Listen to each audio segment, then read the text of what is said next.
Devenu riche grâce à son chat, connais-tu l'histoire de Richard Whittington? Au XIVe siècle, Richard, étant alors aide-cuisinier sur un navire marchand, se préparait à embarquer.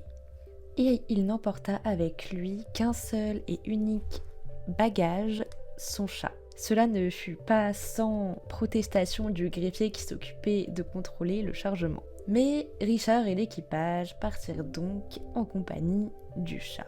Malheureusement, lors du voyage, le vent commença à se lever et la tempête apparut. Le bateau et ses occupants furent alors emportés le long des côtes barbares et finirent par atterrir sur une île barbare.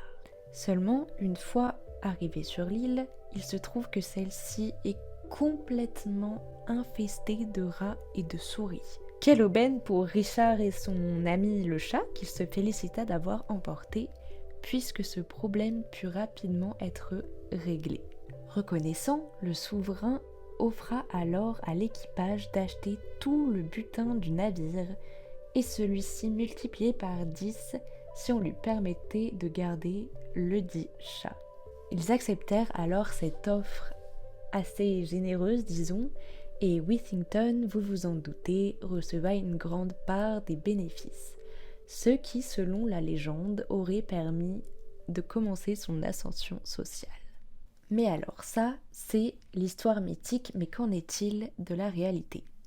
Déjà, il faut savoir que ce personnage a réellement existé, sauf qu'il serait né en 1350 dans ces eaux-là, dans une famille riche et noble, donc pas miséreux comme le prétend l'histoire. Deuxièmement, il n'y a absolument aucune preuve que Richard ait même eu un chat, en fait. Même si le mythe persiste parce que dans pratiquement toutes les représentations picturales de ce monsieur réside un chat. Alors pourquoi le mythe est entier? Qu'elle soit vraie ou pas, j'ai beaucoup aimé cette histoire et je voulais vous la partager en cette journée internationale du chat. Profitez-en pour chouchouter vos petits minous et si vous aimez mon contenu, n'hésitez pas à liker, commenter, partager et bien sûr à vous abonner.